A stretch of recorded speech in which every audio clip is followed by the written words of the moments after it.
আজকে সুনির্দিষ্ট অভিযোগ ছিল আমাদের যে এখানে সার্ভেলেন্সে যে সফটওয়্যারটা ব্যবহার করা হয় সেটার অবৈধ সংযোগ ছিল, সেটা যাচাই করার জন্য এসেছিলাম এবং একটা প্রকল্প সম্বন্ধে কিছু তথ্য যাচাই ছিল, পাশাপাশি এর সংশ্লিষ্ট কিছু অভিযোগ ছিল যেগুলো আমরা অনিয়ম বা দুর্নীতি বলে থাকি, সেগুলো যাচাই করার জন্য আসছি।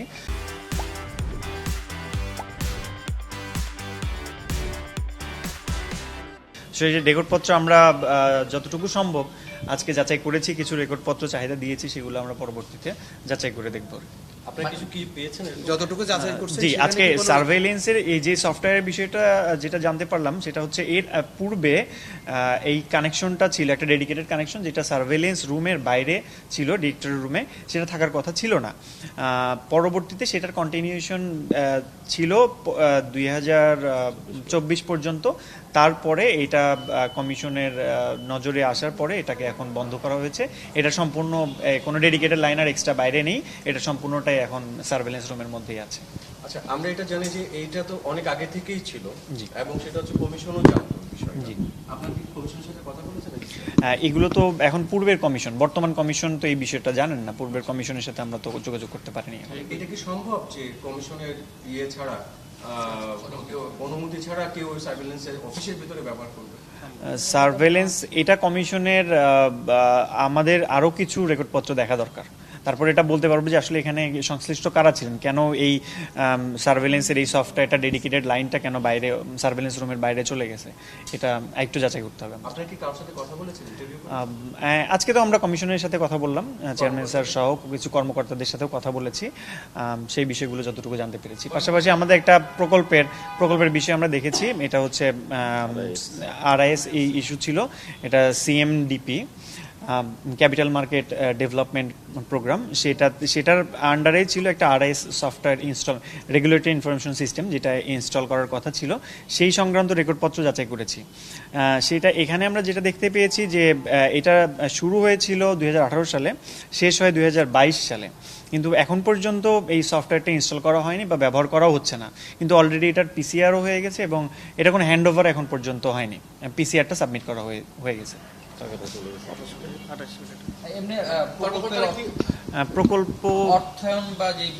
প্রকল্পটা আইডিবি ফান্ডেড ছিল, এটার রিভাইজড হয়ে প্রায় 28 কোটি টাকার মতো বাজেট ছিল। সেখানে কোনো অনিয়মের কোনো বিষয়? অনিয়ম আমাদের কাছে প্রাথমিকভাবে মনে হয়েছে এখানে অনিয়ম থাকতে পারে, আমরা এই সংক্রান্ত রেকর্ডপত্র আরও যাচাই করব। এখানে প্রকল্প পরিচালক যিনি ছিলেন তার সাথে আমরা কথা বলার চেষ্টা করব। এর বাইরে আজকে কি অন্য কোনো বিষয় আর আপনারা কিনা, যেমন আইপিও রিলেটেড কিংবা আইপিও বা কর্মকর্তাদের সম্পদ হিসাব বা তাদের আইপিও অ্যাপ্রুভালের ইস্যু আজকে আমাদের ছিল না, আজকের অভিযোগটাতে আইপিও অ্যাপ্রুভালের ছিল না, এটা আমাদের বিএসএসসির কর্মকর্তাদের কোনো অনিয়মে জড়িত থাকার না, সেই বিষয়গুলো আজকে সুনির্দিষ্ট অভিযোগ ছিল এই সার্ভেলেন্সটা এবং এই প্রকল্প সংশ্লিষ্ট। কিন্তু ওই বিষয়ে আপনারা কাজ করছেন কিনা, কর্মকর্তাদের সম্পদ বা সেটা তো আসলে আমাদের আজকে এনফোর্সমেন্ট অভিযোগের সাথে এটা সংশ্লিষ্ট না আর কি।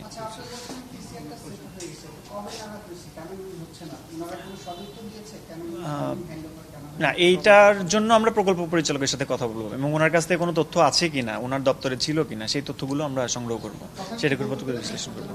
না, ওনার সাথে আমরা কথা বলবো, ফোনে আলোচনা করবো এবং ওনার সাথে হয়তো বা মুখোমুখি আমরা কিছু প্রশ্ন নিয়ে কথা বলবো। হ্যাঁ, প্রকল্প পরিচালক সাইফুর রহমান। আপনার সার্ভেলেন্সের ব্যাপারে কর্মকর্তাদের সাথে কি কোনো কথা বলেছেন? সার্ভেলেন্সের পূর্বের এটা কেন এই পর্যন্ত ছিল সেই বিষয়ে আমরা ওখানকার সংশ্লিষ্ট কিছু কর্মকর্তা এবং কমিশনের সাথেও কথা বলেছি, তাদের কাছ থেকে যতটুকু জানলাম সেটা আপনাদের কাছে এই পর্যন্ত বললাম। আর বাকি সুস্পষ্ট ব্যাখ্যা যে সেই পূর্বের কমিশন এখন কি ছিল, সেক্ষেত্রে আমাদের আরও কিছু রেকর্ডপত্র যাচাই করতে হবে, তার আলোকে আমরা বলতে পারবো যে সঠিক এখানে অবস্থা। আমাদের একটা অনিয়ম থাকতে পারে, এটা তো আমরা প্রাথমিকভাবে আমাদের কাছে ধারণা হয়েছে। এই বিষয়টা আমরা পুরোপুরিভাবে নিশ্চিত হবো, আমরা কিছু রেকর্ডপত্র যাচাই করবো এবং আমাদের এনফোর্সমেন্ট প্রতিবেদন সাবমিট করার পরে আমাদের কমিশন যে সিদ্ধান্ত নেয় সেই আলোকে পরবর্তী কার্যক্রম। বাইরে থাকা কি ধরনের তথ্য